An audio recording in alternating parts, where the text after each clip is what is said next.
When it's your job to, review things, two things tend to happen. One, those things become work, so you end up looking at them with a much more critical perspective than you used to. But also, the things you like about those things really come into focus, so much so that sometimes you can instantly tell if you're going to like something. I could instantly tell I was going to like this.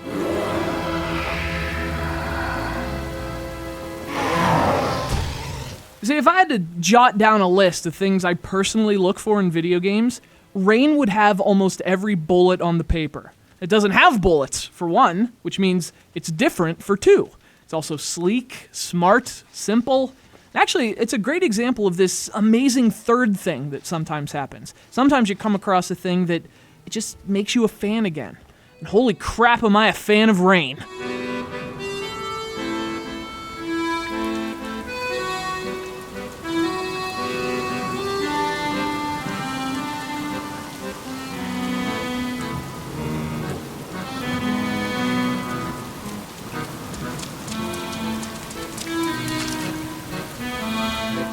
So what is Rain? Well, there's the simple answer and the other answer. In fact, the gameplay probably sounds kind of boring. You walk around, you avoid enemies, you find the exit. It's a straightforward puzzle platformer. That's the simple answer. But there's a lot more to this game than just the mechanics and gameplay. See, Rain is an experience, and that's the other answer. You play as a little boy lost in a big city. An empty city, too. The only other citizens are strange monsters, and they're trying to kill him. That's pretty much all we know at first.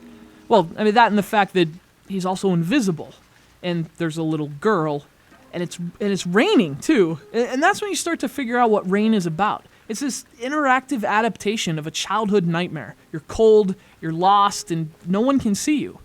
Well, no one but her.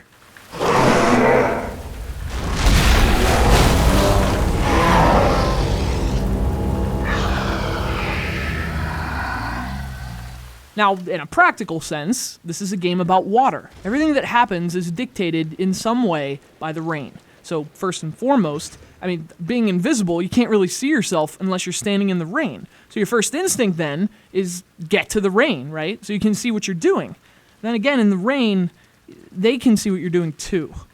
So Rain is also a game about balance. You need to see what you're doing, but you really have to use restraint. So first you use the rain like a point of reference, almost just to recalibrate yourself. But the more you play, the more accustomed you become to the transparency. You start platforming and puzzle solving without the water, relying on your footsteps alone, at which point the rain becomes the enemy. That's what's so cool about Rain. Everything really is fluid.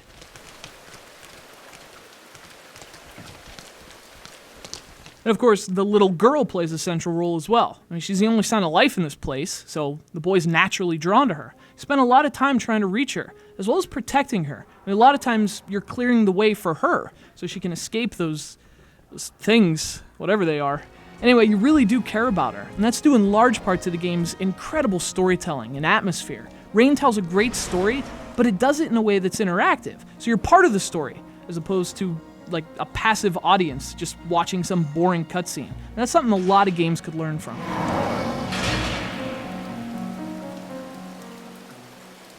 Now, I don't want to gush too much. There are some issues with repetition, and the gameplay certainly won't be for everyone, but I think Rain is larger than the sum of its parts. Nothing it does exists by itself. Every element of its design exists in harmony. Everything comes together for an experience that's easy to get into and almost impossible to forget. Turns out, even when they're slow, there's nothing like a dance in the rain.